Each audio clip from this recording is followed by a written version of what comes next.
Salam sejahtera, terima kasih karena bersama dengan saya di Nazilin Unity Channel. Satu lagi pendedahan ada kaitan dengan um, wartawan yang telah ditangkap oleh SPRM, yaitu seorang wartawan daripada sebuah portal berita. Hari ini sekali lagi SPRM mengesahkan bahwa SPRM sedang menyiasat terhadap kartel baru Pakistan. Wah, ini memang hebatlah kan. Kalau kita tengok banyak sekali, ramai sekali warga Pakistan yang bekerja maupun berniaga di negeri-negeri tertentu. Ini menarik perhatian netizen. Macam mana begitu ramainya orang Pakistan boleh masuk bekerja berniaga di negeri-negeri tertentu. Ada yang menganggap mungkin kartel sebenar wujud. Rupa-rupanya apa yang dinyatakan itu mempunyai asasnya.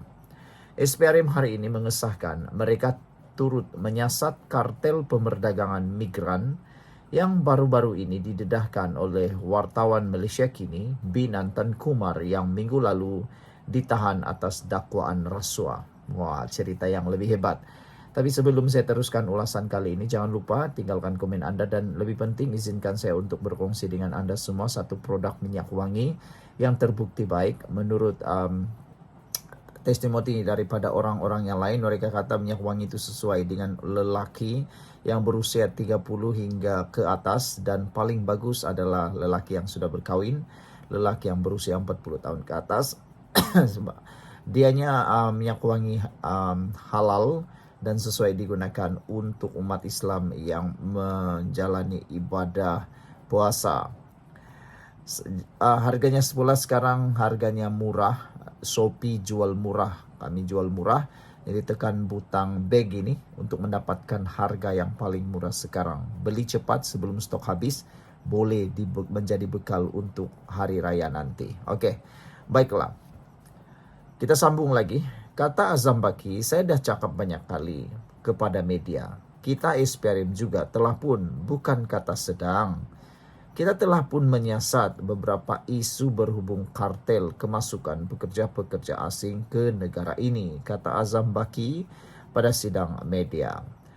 Azam Baki juga mengulas berkaitan dengan permintaan wartawan untuk mengemaskini siasatan terhadap wartawan itu yang ditahan pada Jumaat kerana didakwa menerima rasuah daripada ejen yang berurusan dengan pekerja asing. Wartawan itu ditahan pada Jumaat lalu kerana didakwa menerima rasuah RM20,000 daripada ejen yang berurusan dengan pekerja asing. Rasuah itu didakwa sebagai pertukaran untuk tidak menerbitkan 2 artikel yang akan mendedahkan kartel itu. Nanta yang berkhidmat dengan Malaysia kini sejak 2018 telah menulis secara meluas mengenai sindiket immigration, termasuk yang melibatkan Jabatan Immigration. Baru-baru ini dia mendedahkan berita tentang kegiatan kartel warga Pakistan yang didakwa didalangi oleh bekas pegawai Jabatan Immigration yang kini bergelar Datuk. Sementara itu, bernama memetik Azam Baki sebagai berkata ketasiasatan kes rasuah itu akan diserahkan kepada Timbalan Pendakwa Raya untuk tindakan lanjut bagi membolehkan pihak berkenan membuat penilaian. Katanya, penahanan itu dibuat susulan pengadu mendakwa wartawan itu telah meminta sejumlah wang dan ia merupakan kesalahan di bawah Seksyen 16A dalam kurungan E Akta SPRM 2009. Dalam hal ini, bila permintaan wang telah dibuat, walaupun oleh seorang wartawan yang pada syak kita, permintaan itu adalah berkaitan sesuatu perkara, iaitu tidak menerbitkan suatu artikel. Dedi Syaki memaksa pengadu itu untuk membayar wang, maka satu kesalahan rasuah, dan kesalahan rasuah ini bukan hanya tertakluk kepada penjawat awam ataupun ahli politik sahaja, katanya. Ditanya adakah SPRM menyiasat sindiket kemasukan pekerja asing didedahkan wartawan itu, Azam Baki berkata SPRM telah memulakan siasatan kes itu. Saya telah cakap banyak kali, kata Azam Baki kepada media, kita sedang menyiasat beberapa isu kartel kemasukan pekerja-pekerja asing negara ini. Jika siasatan ini Jadi siasatan itu masih lagi diteruskan, tetapi saya tegaskan kalau pada mana-mana pihak yang mengambil kesempatan untuk memaksa orang membayar uang, itu satu kesalahan, kata Azam Baki lagi. Sekian dulu untuk kali ini, jangan lupa tinggalkan komen Anda, sila tekan butang subscribe, jumpa lagi, bye-bye. Sejahtera, ini maklumat terkini yang kita terima daripada SPRM menyatakan dan mengesahkan bahawa Ismail Sabri, bekas Perdana Menteri ke-9 Malaysia, adalah suspek kes rasuah dan pengubahan wang haram.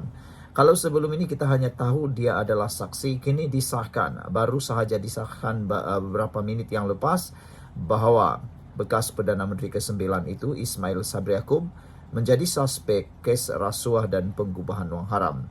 Apabila pengesahan daripada SPRM ini dinyatakan, ramai yang sudah mula membuat siapan, membuat hantaran. Mereka kata, adakah ini akan menjadi Perdana Menteri yang kedua yang datang daripada parti yang sama dengan Najib yang akan masuk penjara? Ini menjadi tanda tanya kerana apa yang didedahkan oleh SPRM sekarang hampir sama dengan kes Najib, yang mana ditemui barang kemas dan juga emas. Tapi sebelum itu saya ingin kongsikan dengan anda semua. Izinkan saya mengucapkan selamat berbuka puasa. Izinkan saya untuk kongsikan minyak wangi yang paling berkualiti yang saya dapat promosi daripada Shopee. Saya kongsikan dengan anda semua supaya anda dapat membelinya dengan harga yang murah.